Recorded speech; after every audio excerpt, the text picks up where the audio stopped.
Okay, welcome back to Florida Naturally, and we are in Crystal River at an undisclosed location with my good friend Phil Corder. Hi, Phil.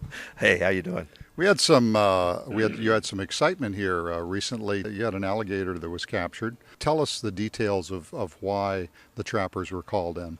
Well, we have had a recent history of pets go missing in the neighborhood here.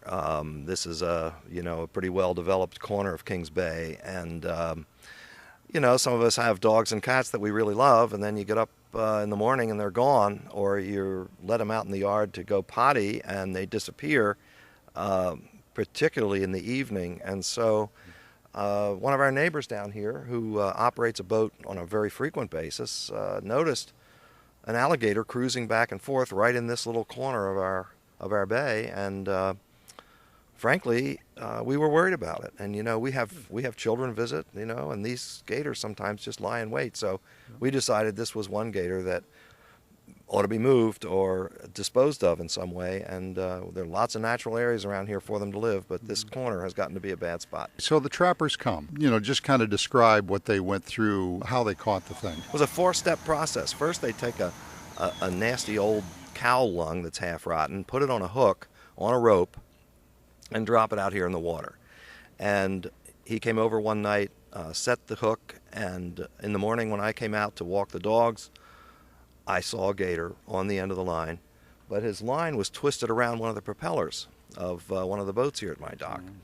And we called him immediately, and he came over, and he was here within 20 minutes, and the gator was gone. So step one kind of failed. And, Gary said, well, that's it. We probably won't see that alligator again, which would have been fine. My son went back in the house and looked down from the window and saw it cruising up the canal behind our house over here. Oh, on the surface? Well, it was on the surface and visible from above. Oh, So we thought, well, maybe that's the gator that just broke the rope, because all of this was happening, just minutes apart. So my son got in the boat, and Gary loaded up phase 2 of this capture, which was what he calls a trouble hook. It's a large 3-pronged hook, and he probably had something like 60 or 80 pound test line on a fishing pole. And he began, as you'll see in the video, tossing the line out over where he thought the gator might be in the water and reeling it in. And sure enough, after maybe a dozen tries, the trouble hook hooked into the back of the gator someplace. Well, now he's got this gator, and he still really hasn't seen it. He has no idea what he's dealing with at this point. Pulls the thing over closer to the boat, and his assistant, a fellow named Robin, took a, what are those things? Like a harpoon almost. Like a harpoon, exactly, with a line attached, jabbed it into the back of the gator, and now he has, that's phase 3, now he has a really strong attach point so that they actually can pull on this gator. And at that point, they disconnect the fishing line, pull the gator up to the surface. Don't worry about it. This gator's huge. And finally, phase 4, they use what they call a bang stick. One shot right between the eyes, and the gator's out of commission. That was the end of the story for the gator, and then of course we had the challenge of getting this 500 or 600 pound alligator out of the water. 1, 2, 3. Oh, you go! On 3. 1, 2, 3. Okay, can you grab that hind leg and swing it? Don't fall in, brother. Okay, ready, Robin? Yeah. Pull.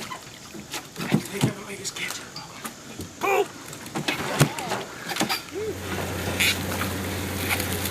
Keep going. Go, go! We got him. Keep going! Okay. Go, go! Good. There you go! Go. Oh, jeez. What a beautiful animal. Oh, he lost a couple of toes, huh? A long time ago, it looks like. I mean, everybody was surprised how big this gator was. Yeah, this gator, just under 12 feet, is one of the larger alligators, and Gary said it was his record for the year. He hadn't seen any others that big. Wow.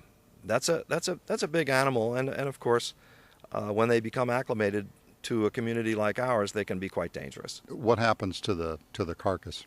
Well, the licensed trappers in the state of Florida get to use everything that they can use from that alligator. They don't get paid to come out here and collect them. The gator is really their prize, and skin is worth money, the meat is worth money. Some of the parts can be sold for various reasons, and I guess it's certainly not a great business, but he's managed to keep doing this for a number of years. So this one's been around for a while. I mean, 15, 20 years at least. Yeah, it was a nice old gator, and I have to tell you that I have every respect for those animals. They're wonderful, amazing, beautiful animals, and it's a shame to have to dispose of them, but then again, we have to live safely too. So. Right. Yeah, this one was definitely had outgrown the little bay that you're on here for sure. Well, Phil, thanks for talking with us. And this is actually the camera that you shot it with. It looks like a still camera to me, but this is the new still camera technology, right? Yeah, I happen to have this Canon EOS 7D, which shoots high definition, and I quickly grabbed the camera and went running out to see what we could see. Mm-hmm. And I think Gary was very pleased because he said, first of all, it's really unusual to catch a gator this size anymore. And number two, to have a really nice video of it was a special treat. So he's been very pleased to have the film, and we were glad we could shoot it. And Gary did say to me, he said at the end of the capture, off camera, of course, he said to me, see, you Yankees need us rednecks.